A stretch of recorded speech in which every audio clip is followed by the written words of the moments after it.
भारत माता शिव शक्ति अवतार। आज है 22/10/2024। रिवाइज डेट है 27/7/1965। प्यारे बच्चे, बाबा को याद करते करते जब वो आते हैं और नज़र मिलाते हैं तो 21 जन्मों के लिए वर्षा देते हैं। यह तो तुम बच्चों की बुद्धि में याद जरूर रहना चाहिए, भूलना नहीं चाहिए। गीत है तूने रात गवाई सो के। बच्चे बैठे हैं, नज़र लगाए, बाबा भी देख रहे हैं। आत्माओं को और शरीर को बच्चे भी देख रहे हैं। देखने में मज़ा आता है, वाह सुनने में मज़ा आता है, क्योंकि सुनना तो बहुत हुआ, बहुत ही ज्ञान आदि तो ढेर के ढेर सुने। नंबर 1 तुम भक्त हो, तुमने ही सबसे जास्ती भक्ति की है। वेद ग्रंथ गीता आदि कब से यह तुम सुनते आ रहे हो। गायत्री जप तप आदि भी सब जब से निकले हैं तुम बहुत सुन चुके हो। बाकी बाबा से नज़र मिलाना सो अभी ही होता है, नज़र से ही निहाल होते हैं ना। यह एक श्लोक भी है, नज़र से निहाल स्वामी किंदा प्यारा सदगुरु। गुरु भी है, स्वामी भी, सजनियों के नज़र के सामने बैठे हैं। नज़र से ही बाबा को जानते हो कि यह बाबा है, परंतु उससे हमको विश्व का मालिकपना मिलता है, यह थोड़ी ही पता था। बाप को देखने से ही दिल खुश हो जाते हैं, क्योंकि बाप में ही सब कुछ समाया है। बाप को जान पहचान लिया है, ऐसे बाबा के सामने बैठे हो। वह तो जरूर है, बाबा है तो वर्षा भी जरूर है। जबकि बाबा मिला है, नज़र के सामने बैठे हो, तो जरूर तुम बच्चों को स्वर्ग की बादशाही का नशा भी चढ़ेगा। पहले बाबा का नशा, पीछे फिर वह बादशाही का, पहले अल्फ फिर बे। तुम समझते हो हम बाप के पास बैठे हैं, देह अभिमान अब निकल रहा है। हम आत्माएं इस शरीर के साथ चक्र लगाते पाठ बजाते हैं। अब हमारा बाबा भी सन्मुख बैठा है, बाबा के साथ खुशी होती ही है वर्षे की। बच्चे बड़े होते हैं तो बुद्धि में आता है हम बैरिस्टर का, इंजीनियर का, बादशाह का बच्चा हूँ, बादशाही का मालिक हूँ। यहाँ तुम जानते हो बाबा से हमको स्वर्ग का वर्षा मिलता है, स्वर्ग की स्थापना होनी है। बाबा को देखने से बच्चों की स्थायी खुशी होनी चाहिए। इसको ही रूह रिहान कहा जाता है। जो सुप्रीम फादर है सबका, वो बैठ आत्माओं से बात करते हैं। आत्मा इस शरीर से सुनती है। यह एक ही बार होता है कि बाबा को याद करते करते जब वो आते हैं और नज़र मिलाते हैं तो 21 जन्मों के लिए वर्षा देते हैं। यह तो तुम बच्चों की बुद्धि में ज़रूर याद रहना चाहिए ना। बच्चे जो हैं वो सुनकर फिर भूल जाते हैं, भूलना नहीं चाहिए। आते भी हैं बाबा की नज़र के सामने, सन्मुख होने से ही समझते हैं कि हम बाबा के साथ बैठे हैं।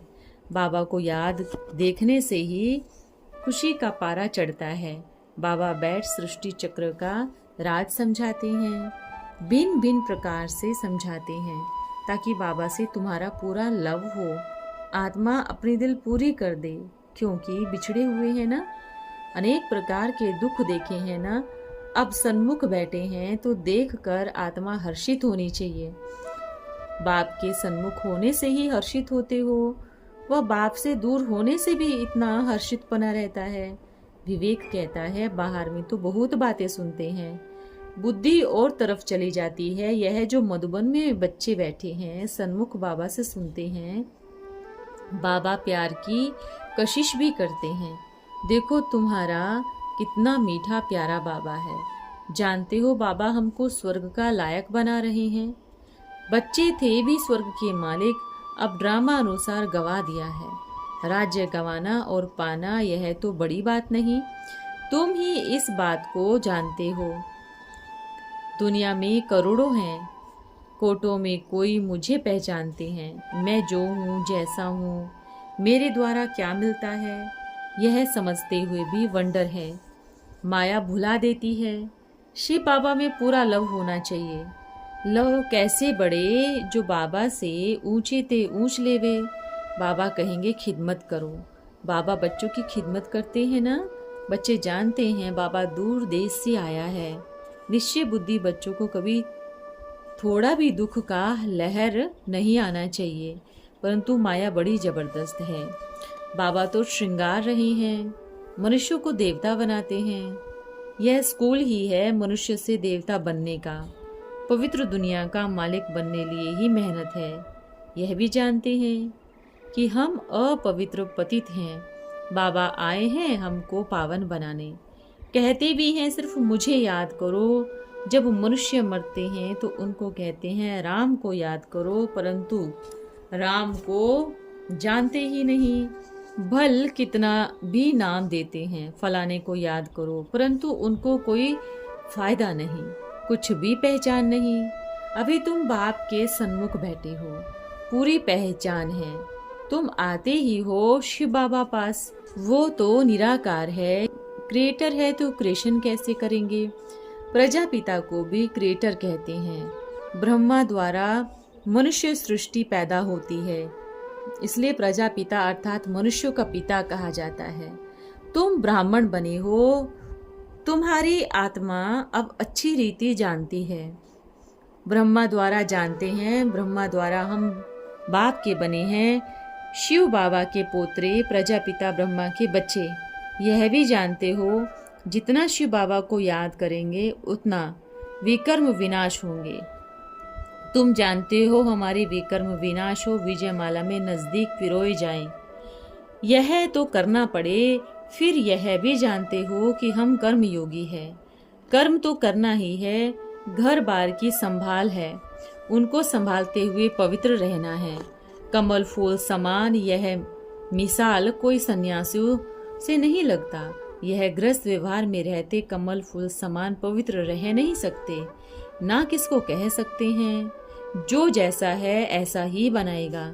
सन्यासी कह न सके कि गृहस्थ व्यवहार में रहते पवित्र रहो। अगर कहे ब्रह्म को याद करो, वह तो हो न सकी। कहेंगे तुमने तो घर बार छोड़ा है, हम कैसे छोड़ेंगे? तुम ही घर गृहस्थ में नहीं रह सकते हो तो दूसरों को कैसे कह सकते हो? वह राज्यों की शिक्षा दे नहीं सकते। अभी तुम सन्यासियों अथवा सभी धर्मों के राज को समझ गए हो।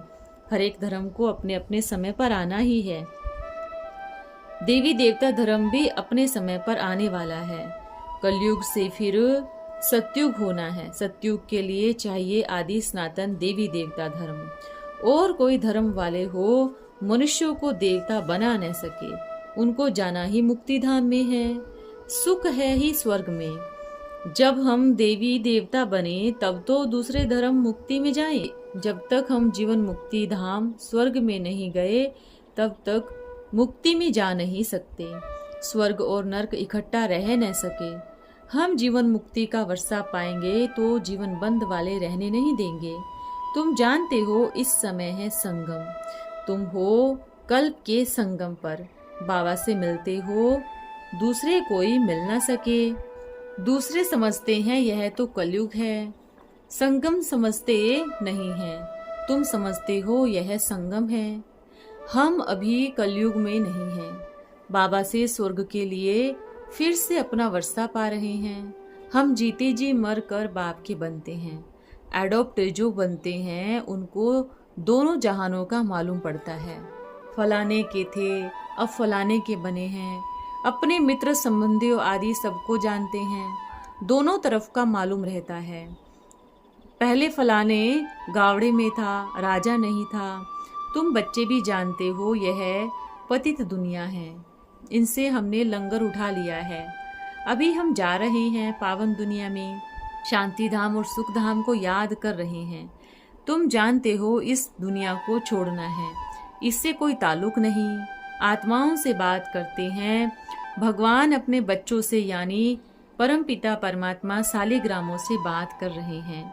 यह सन्मुख का अनुभव तुमको होता है और कोई समझ न सके। कहते हैं भक्तों के लिए भगवान को आना है, परंतु जानते नहीं हैं। बाबा को न जानने के कारण मूंझ पड़ते हैं। इतनी सहज बात कोई समझ न सके। याद करते आते हैं। अब तुम जानते हो हम आत्मा शरीर से पाठ बजाती है। हम परम धाम से आते हैं, वहाँ परम पिता भी रहते हैं।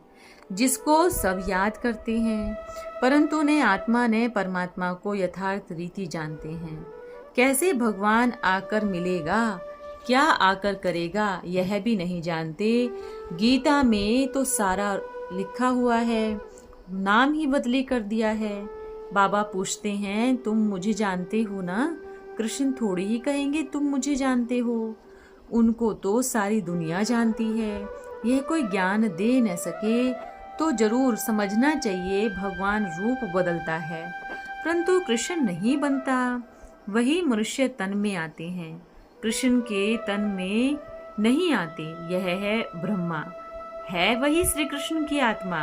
यह है कृष्ण के 84वें जन्म की आत्मा, जो फिर आदि में कृष्ण बनती है। अंतिम जन्म में कृष्ण पद पाने लिए पुरुषार्थ कर रहे हैं।